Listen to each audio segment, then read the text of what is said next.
Actually என்னோடது it was moving. ஏதோ 2 seconds அது அசையாமல் இருந்துச்சு, அவங்க அதை எடுத்துட்டேன். இன்ன வரை திட்டிக்கிட்டு இருக்காங்க. இன்ஃபேக்ட் எடிட்டர் வந்து டெத் இல்லாமல் பிரிஞ்சுட்டாங்கன்னே முடிச்சிடலாமான்லாம் கேட்டாங்க. அஃபெக்ட் ஆகட்டும் அப்படின்னு சொல்லி வச்சாரு. இது வந்து 3வது நாள் ஷூட் பண்ண போர்ஷன். அண்ணா வந்து லாங் ஹேர் வச்சுருந்தாரு. அந்த போர்ஷன் மட்டும் ஒரு 5 நாள் பிளான் பண்ணியிருந்தோம். அதில் இது வந்து ஹாஸ்பிட்டல் போயிட்டு பிளான் பண்ணிகிட்டு இருக்கோம். அந்த செட்டப் நம்ம சில விஷயங்கள் பிளான் பண்ணியிருப்போம், அதுக்கேற்ற மாதிரி அமையாது இடங்கள். ஸோ கட்டைன் போடணும், அந்த விஷயங்கள்லாம் ஒன்று ரஷ்ஷாக போயிட்டு இருந்துச்சு. ஒன்ஸ் உள்ளே போய் உட்காந்து பேச ஆரம்பித்தோம்னா இந்த சீன் மேக்ஸிமம் ஒரு 2 ஹவர்ஸில் எடுத்துகிட்டு வெளியே வர வேண்டிய சீன் தான். அன்றைக்கி அங்கே அப்படியே பேசிகிட்டு இருக்கோம், விளையாடிட்டு இருக்கோம். ஆக்சுவலாக 1 டே எடுத்தோம். ஒரு 3 ஹாஃப் டே எடுக்க வேண்டிய சீன் அது ஃபன்னாக போயிட்டே இருந்துச்சு. அன்பு பண்ணுறதா இருக்கட்டும், அண்ணனே விளையாடிக்கிட்டு, ஐ மீன் என்ன சொல்கிறேன், அந்த மொமெண்ட்டில் ஒரு மாதிரி ஜாலியாக இருந்துச்சு. அந்த க்ரீன் கலர் ட்ரெஸ்ஸில் படுக்க வச்சுட்டு ரொம்ப ஃபுல்லாக ஃபன்னாக இருந்துச்சு. ஒரு சீரியஸான சீன் தான். அதுக்கப்புறம் ஃபன் ஒர்க் அவுட் ஆகிற மாதிரி அந்த டே ஃபன்னாக போச்சு ஃபுல்லாகவே அன்னைக்கு. அடுத்த ஃபோட்டோ படத்தில் பவ்யாவும் ரியோனாவும் சிரிக்கிற மாதிரி இருக்கிற ஒரே பிக்சர் இது மட்டும் தான். சின்ஸில் வந்து ஏன் பவ்யா ஃபோட்டோ நிறையா இல்லைன்னு கேட்கும்போது எல்லா ஃபோட்டோ அவங்கள எடுத்தது வந்து கோவப்படுற மாதிரி, கத்துற மாதிரி, ஃபோட்டோ ஷூட் போனது எல்லாமே அப்படி. டிசைனரே புலம்புவார், நல்ல ஃபோட்டோ வைங்கன்னா நீங்கள் நல்ல ஃபோட்டோ எடுத்து கொடுங்க, அவங்கள ஒரு ஃபோட்டோவில் சிரிக்க வைங்கிற மாதிரி இருந்துச்சு. இந்த ஒரே ஒரு ஃபோட்டோ மேக்கிங்கில் எடுத்தது மட்டும்தான் ஒர்க் அவுட் ஆயிருந்துச்சு. அதனால் இந்த பிக்சர் ரொம்ப ஸ்பெஷல். மாளவிகாக்கு ரியோனாக்கு வந்து நிறையா பிக்சர்ஸ், ஏன்னா மேஜராக நாங்கள் லைவில் எடுக்கும் போதே நிறையா சீல்ஸ் அழகாக அமைஞ்சிருச்சு. ஸோ அப்படி அந்த ஓணம் போர்ஷன் நாங்கள் அந்த போர்ஷன் பண்ணும்போதே ரொம்ப என்ஜாய் பண்ணி, ஐ மீன் சந்தோஷமாக பண்ணது. அது வந்து உரி சாங் கையில் இருந்தனால உரி சாங்குள்ளே வைக்கிற போர்ஷனாக தான் அது ஃபஸ்ட்டு நாங்கள் பிளான் பண்ணி பண்ணிட்டு இருந்தோம். அதில் டான்ஸ் ஆடுற மாதிரி இருந்துச்சு. அப்புறம் அது வேண்டாம், இவர் தான் சாங்கை பிச்சு போட்டுறாதீங்க ப்ளீஸ்ன்னு கேட்டு, ஏன்னா நம்ம ஒரு கட் பண்ணி போனோம்னா அந்த சாங்கோட இது கன்வே ஆகாது. ஸோ அதனால் ஃபுல் வெர்ஷனாக மாண்டேஜஸ் யூஸ் பண்ணிவிட்டு அதுக்கப்புறம் ஒரு ப்ராப்பர் சீனாகவே அதை கன்வே பண்ணிட்டோம். அந்த மாதிரி தான் இது எடுத்தது. ஸோ 2 பிக்சருமே ரொம்ப முக்கியமான பிக்சர் படம். பிடிக்கும் உங்களுக்கு 2 பேரில் ஃபேவரட்டான பேர் அப்படின்ற மாதிரி அது பர்சனலா? ரெண்டுமே என்னுடைய படைப்பில்லையா பர்சனல் கேட்டாங்க. பர்சனல் தானே எனக்கு. ஓ, ஜோவே personal, very good. Okay, next picture. என்ன படார திரும்பிட்டி இன்ன வரை திட்டிக்கிட்டு இருக்காங்க, ஏன் இப்படி ஒன்று பண்ணீங்க, அது வேறு ஏதாவது ஒரு ரீசன் சொல்லியிருக்கலாமே அப்படின்னு. இன்ஃபேக்ட் எடிட்டர் வந்து படம் ஷூட் பண்ணி முடிச்சுட்டு வந்து டெத் இல்லாமல் பிரிஞ்சுட்டாங்கன்னே முடிச்சிடலாமான்லாம் கேட்டாங்க. இது ரொம்ப அஃபெக்ட் ஆகும்னு எல்லாருக்கும் தெரிஞ்சு பண்ணதான். இல்லை பண்ணணும், இப்படி தான் வேணும்னு சொல்லி அஃபெக்ட் ஆகட்டும் சொல்லி வச்சாரு. ஆக்சுவலாக அதான் கிட்டத்தட்ட ஒரு 3 மணி நேரம் அவங்கள அதே மாதிரி படுக்க வச்சுருந்தோம். பாவமாக இருக்கும். நான் ஏன்னா மித்த மாண்டேஜஸ் ஃபுல்லாக எடுக்கணும். ஐ மீன் வெளி போர்ஷன்ஸ் இல்லை, உள்ளே வந்ததுக்கப்புறம் அதில் எங்கே ஒயிலையும் அவங்க மிஸ் ஆகிடக்கூடாதுன்னு சொல்லி அசையாமல் இருக்கணும் அப்படியே படுத்திருந்தாங்க. வெரி சாரி ஆக்சுவலாக அதுக்கெலாம்.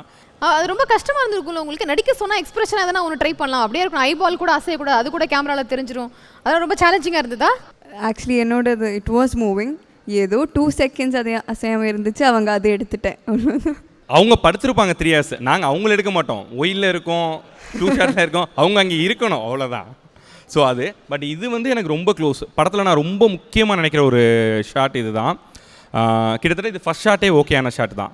எனக்கு பத்தலைங்க. நான் போய் மானிட்டரில் பார்த்துட்டு எனக்கு ஓகே நல்லா இருக்குது, எல்லோரும் கிளாப் அடிச்சிட்டாங்க. என் ஏடி நரேஷன் ஒருத்தர் ரியாக்டே பண்ண மாட்டார், அவர் அழுதுட்டார் அண்ணன் பர்ஃபார்மன்ஸ் பார்த்துட்டு. அந்த மொமெண்ட்லேயே உண்மையாகவே அவர் சுத்தமாக ரியாக்ட் பண்ண மாட்டார். ஏதாவது எப்படி இருக்குது அப்படின்னு கேட்டோம்னா நல்லா இல்லைண்ணா அப்படின்னு சொல்லிட்டு எல்லாத்தையும் சொல்லிட்டு போகிறாரு. பவ்யாவெல்லாம் ஃபஸ்ட்டு 2 weeks அவங்க ஆக்ட் பண்ணும்போது எப்படி இருக்குன்னு கேளு பவ்யான்னு சொல்லுவோம். அதுக்கு பவ்யா கேட்கும்போது நல்லா இல்லை அப்படின்னு சொல்லிட்டு போயிடுவார். யாராக இருந்தாலும் மாளவிகா கதா, ரியோனா கதா இப்படி தான் பண்ணுவார். ஃபஸ்ட் டைம் அவர் அழுத மொமெண்ட் அது. எல்லாரும் சூப்பர் அப்படி வராங்க மானிட்டர்கிட்ட. நான் அப்படியே அமைதியாக உட்காந்துருந்தேன். ரியோனை புரிஞ்சுக்கிச்சு அவனுக்கு இது வேணாம், அங்கே ஏதோ யோசிக்கிறான்னு சொல்லிட்டு. அதுக்கப்புறம் ஒரு 5 டேக் எடுத்தோம். அதுக்கப்புறம் அடுத்த நாள் திரும்ப எடுத்தோம். கிட்டத்தட்ட ஒரு 2 நாளாக அண்ணன் வந்து ஒரு 8 டேக் 9 டேக் பண்ண ஒரு பெர்ஃபார்மன்ஸ் அது. அதில் எனக்கு சொல்ல தெரியல, நான் வச்சா இன்னொரு 10 நிமிஷத்துக்கு கூட வச்சுருப்பேன். அப்படி தான் அது பெர்ஃபார்ம் பண்ணியிருக்கோம். அந்த போர்ஷன் அவ்வளோ அழகாக இருக்கும். எங்களை ஃபஸ்ட் ஹாஃபோட ரெஸ்ட்ரிக்ஷன் நிறையா காரணங்களால் அண்ட் இது சிங்கிள் டேக்கில் இருக்கும். அதனால் அது யூஸ் பண்ணோம். ரொம்ப க்ளோஸ் டு ஹார்ட். இது நான் 100 தடவை பார்த்தாலும் எனக்கு அழுக வரும். இவரோட மியூசிக், அண்ணனோட பெர்ஃபார்மன்ஸு, அந்த வாய்ஸ் எல்லாமே ஒரு பெயின். எனக்கு சம்திங் நான் எப்போ ஏதாவது சீன் எழுதுறனாலும் நான் மோஸ்ட்லி கனவே சாங் கேட்பேன். அதை கேட்டால் எனக்கு அழுக வந்துடும். இப்போ என் படத்தில் ஒரு சீன் பார்த்துட்டு அந்த மியூசிக் கேட்டுட்டு நான் அழுக முடியும். அந்த மாதிரி ஒரு இது. அதனால் ரொம்ப close to heart scene. Okay, next picture. என்ன சொல்ல போறீங்க இப்போ? என்ன சொல்ல போறீங்க ஹரி? நானே சொல்லிட்டு இருக்கேன். இப்போ எல்லாரும் சொல்லலாம், அவங்க தங்கச்சியை ஆக்ட் பண்ணாங்க. ஸோ நீங்கள் இல்லை அது உங்ககிட்ட இருந்து மெயினாக ஆன்சர் வேணும்னு ஆசைப்படுறதுனால வைஷு கிட்ட தேங்க்ஸ் சொல்லணும். ஐ மீன் அர்ஜென்சி கடைசியில் நான் சில ஆர்டிஸ்ட்லாம் அண்ணன் தான் ஆர்டிஸ்ட், என்னோட கோ டைரக்டர் தான் கவினனாவும், அவர் தான் ஆர்டிஸ்ட் எல்லாருமே மேனேஜ் பண்ணிப்பார். இவங்கள மட்டும் நான் கூட்டு வரல. இல்லை இந்த மாதிரி சில பேரை வந்து நாங்கள் ஃபைனல் பண்ணாமல் வச்சுருந்தோம்.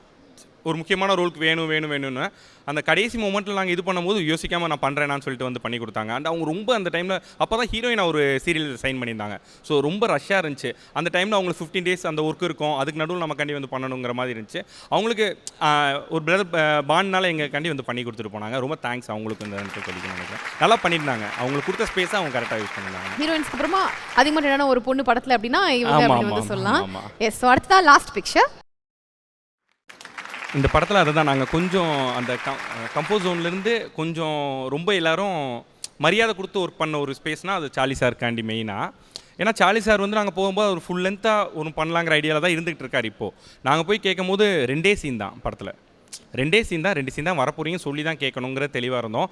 அவர்கிட்ட பிச் பண்ணும் போதும் நான் போயிட்டு அந்த ஐடியா மேலாப்பில் சொன்னேன், ரொம்ப சின்னதாக இருக்குது பட் எமோஷனலாக இருக்குது, நான் பண்ணுறேன்னு சொல்லிட்டு வந்தார்.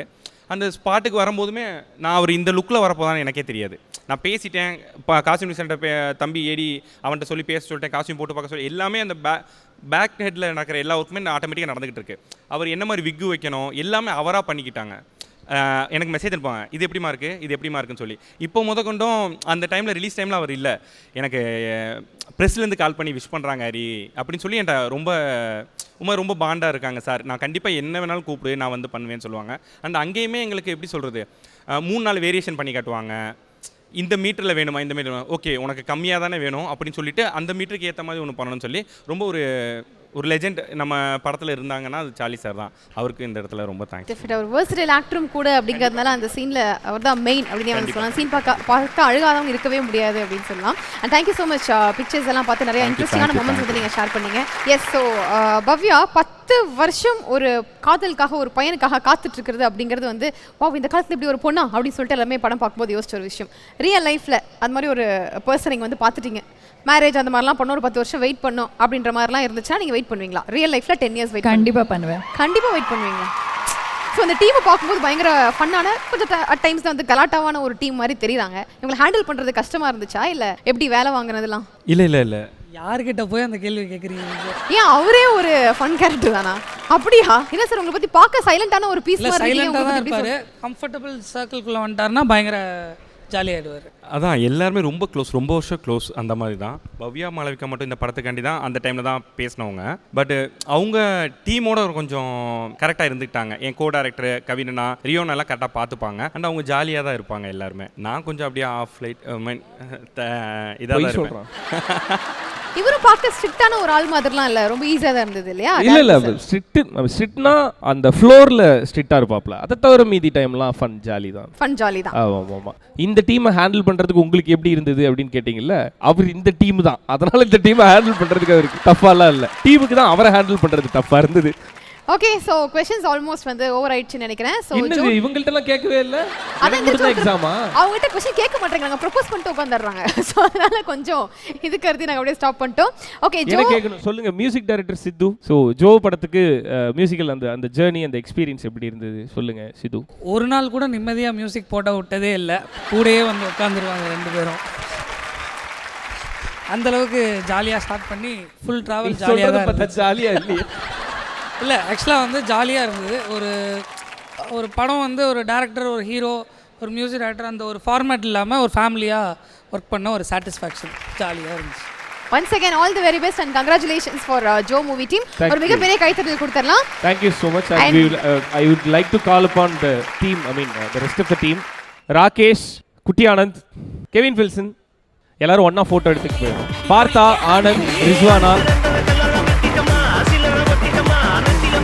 அண்ட் இந்த படத்தோட டீசர் அண்ட் ட்ரெய்லர் கட் பண்ண சக்தி.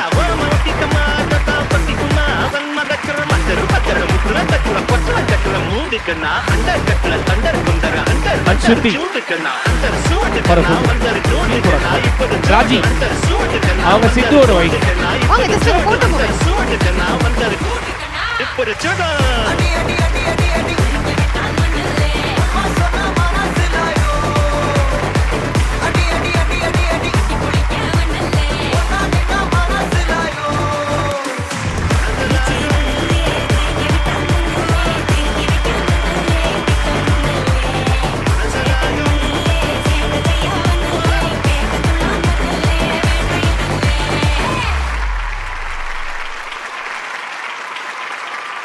Super, thank you so much. And happy moments அப்படியே உங்க எல்லாத்துக்கும் ஸ்ப்ரெட் ஆகட்டும்.